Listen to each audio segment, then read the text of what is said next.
It's coming. I only hope that my people know why and how to fight it.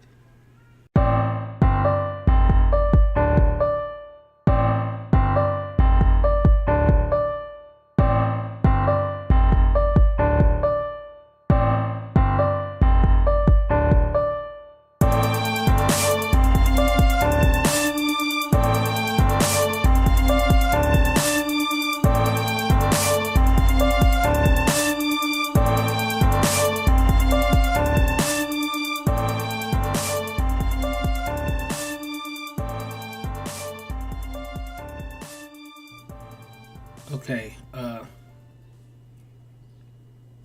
before I start this conversation in any form, let me say that I have been made privy to both the shootings of these two African American men by policemen and made privy to what happened in Texas, which can only be defined as a retaliation for those two men's death.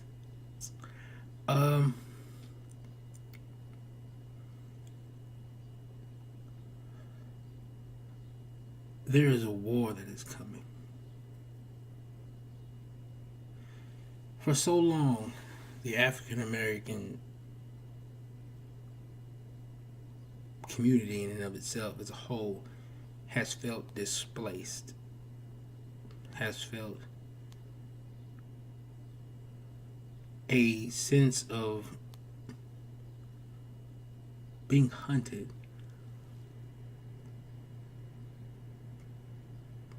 We have an aggression in ourselves that is ingrained in our DNA over years of turmoil and having to fight to be seen as equal. You know, any race that has to fight to be seen as more than subhuman has an already ingrained aggression. That whole meme of all my life I had to fight means something, because every day we're trying to validate our equality and our existence in this world way more than, most or the majority have to, and that's understandable. At the same time, we have to remember that while we're looking at two atrocities, which no matter how you view them, at least by visual media is concerned, were downright murder.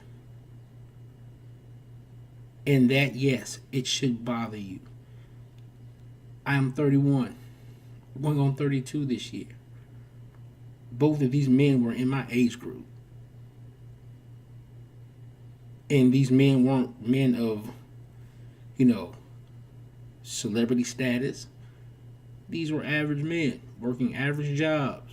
I mean,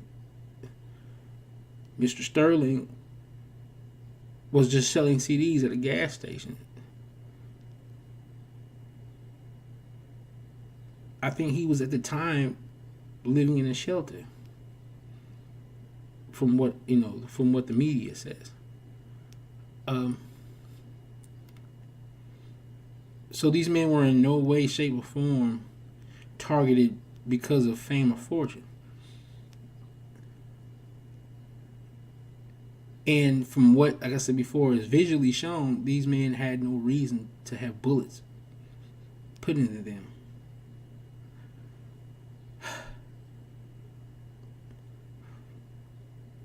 But if we actually analyze the information we've been given, there is a fundamental difference to their deaths that differ from others, even it being our kind, our people, should I say. These deaths were captured not in pictures, but in actual video media the second that shots were fired.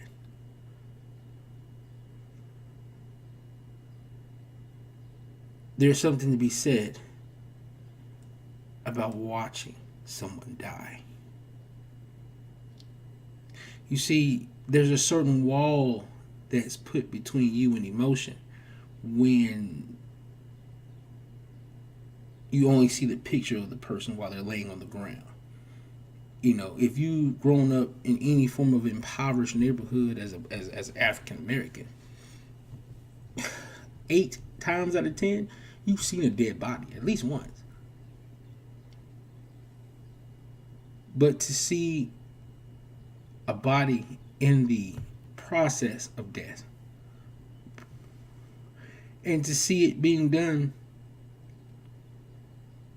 in a situation where both times there was no viable reason to open fire. You got to remember, in the case of Mr. Castillo, if I'm saying his last name right, there was a child in the backseat. At the trajectory in which the policeman fired, he could have very well hit the child. Again, I've seen both the atrocities of the police and the atrocities of those who have sought vengeance. So I am not speaking to you in favor of black or white, middle class, lower class, majority, none of that. I'm speaking to you objectively from someone who has white friends, black friends, who has come to actually be cool with a number of cops, who has come to understand and learn that just like any other job, you got some people in it who can be dicks, and you got some people who actually wear that badge because they truly want to protect others. Now, in me saying this, like I said before, we have to know why this war is coming. And we, as African American people, need to learn how to fight it. We have so much aggression built up from what, our descendants went through in terms of slavery. And then, of course, just how, the black man in particular has been treated over the last 40 to 50 years. We must be careful. We must be careful. And I'm not saying to be afraid. I'm not saying to not stand up. But if we are going to use weapons to fight this war, you must remember that this was a war that was built to systematically disarm and destroy the black color, specifically the black man. There is an innate fear of black men. If you notice, you don't see too many black women getting laid out like that. It's usually black men. There's an innate fear of the black man's power, whether it be his intelligence or just his physical prowess. You got to remember, back in the slavery days, they admired our physical prowess as black men. That's the reason why they wanted to try and mix the races, to try and make a more perfect Caucasian, a stronger Caucasian. That's the reason why nowadays you see so much hatred between, Africa-born Africans and African Americans, because they believe that we are, I guess you could say, diluted, and not pure. Something that's not our fault. And again, another thing we must look at too is that we weren't given a choice at birth. It wasn't like when the fetus began to grow and we began to experience life in its first forms, that we were given a tally sheet and we were told, okay, which one of these you want to be? We weren't told that. People who are African American, black, we aren't black by choice. We're black by design. destiny, fate, whatever you want to call it. But it wasn't a choice that we made.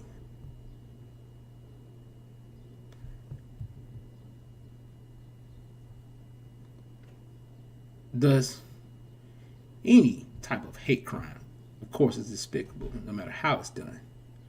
But we have to remember why these type of things are happening. Again, at the end of the day, the ideal is to impose martial law. The idea is to strip the power from the people. And you have to understand something. This is not something that's going to just affect black people. We're talking about the citizen period is going to suffer. Because the only way a government can truly become a dictator is they must strip the people of all power to fight back. What better way to do it than to publicly execute? That's basically what all of these videos you're seeing in all these different cases. They're public executions against the most angry race they have in America, us.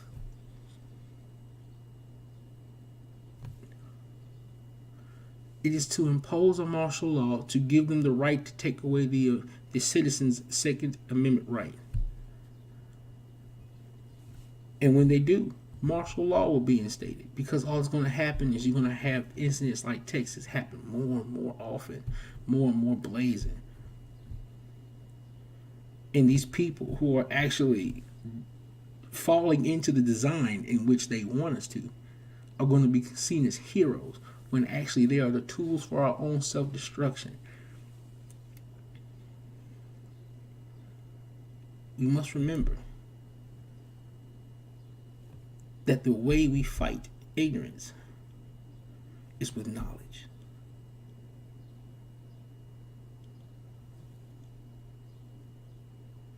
They say that the pen is mightier than the sword, and the reason why I believe they say that is because you can write words that can move way more people to create way more change for the better in this world than you can wave a sword around and end up killing people who could have made that change.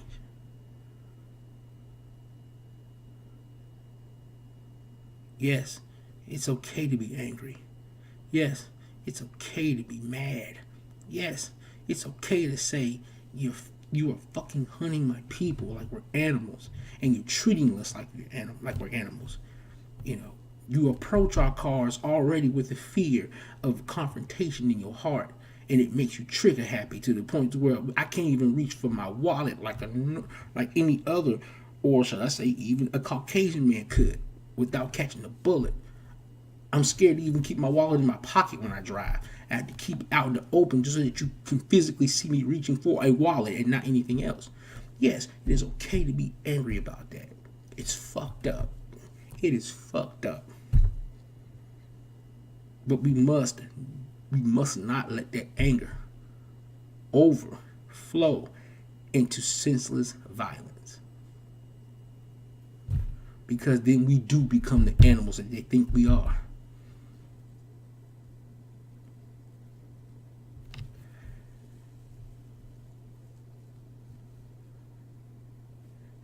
They already being given guns and bullets to put in us. We don't have to be the ones to give them the reasons to use them, because they are already doing it for no reason.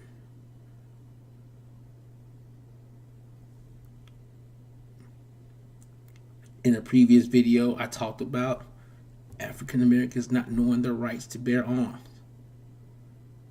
And one of the guys apparently that died, Mr. Castile, had a CCW.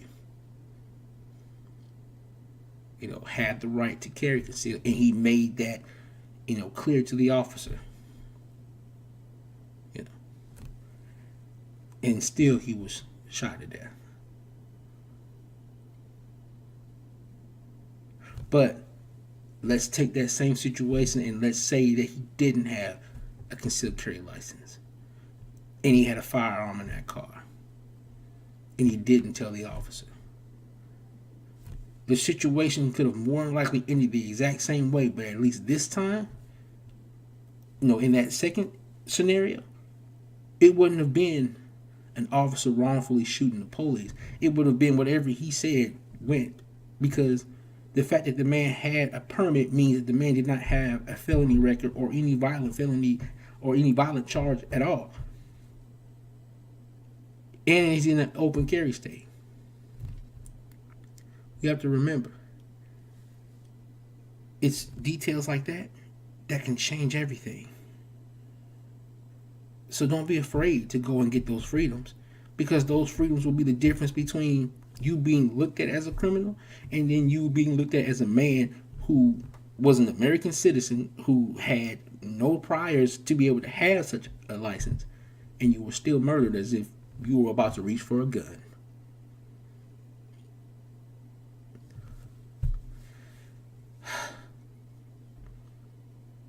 There's a war coming.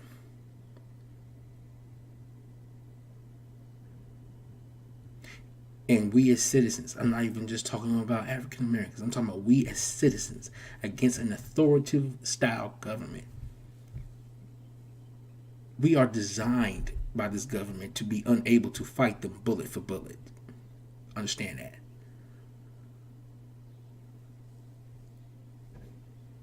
The way we fight is with our minds.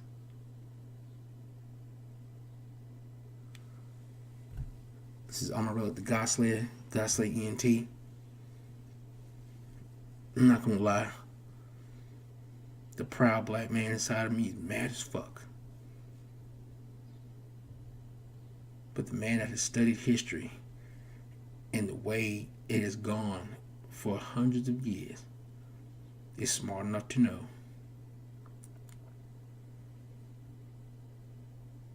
as much as we must fight back and show them that we will not tolerate this, we must not go into such senseless violence to the point to where we give them the ammunition they need to take away our only way to fight back when shit hits the fan, period. Right now, we still have a chance to do this the way intellectual people should. We have a way to fight this intellectually. We have a way to show them that, hey, when you pull shit like this off, we have the intellect, we have the people with the intellect in place to be able to unravel whatever lie you want to say and make you accountable for what you do. Even if they don't want to be accountable, you can make them that way. That's another thing you must understand, is that we don't have to care whether they want to be accountable or not. When we have the evidence right there in front of you, you have no choice but to be accountable. Accountability isn't something that you ask somebody to take on. You don't have to ask them to take it on. That's the reason why you say innocent until proven guilty. Because once we're proving you guilty, that's you're accountable for that now. So fuck what, they don't want to take accountability for it. So, and our intellect, our intellectuals, those put in place for these type of things, can do that.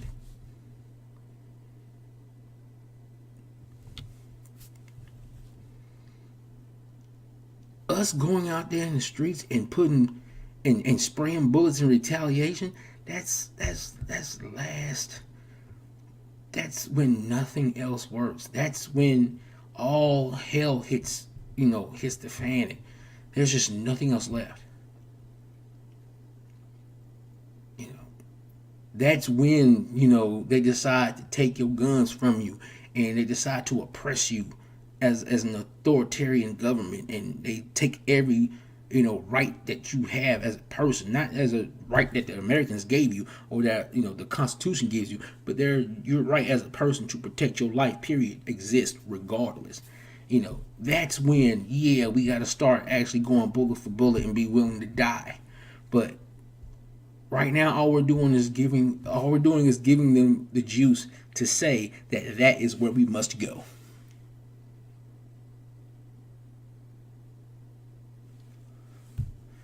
There is a systematic agenda to destroy the black man in America.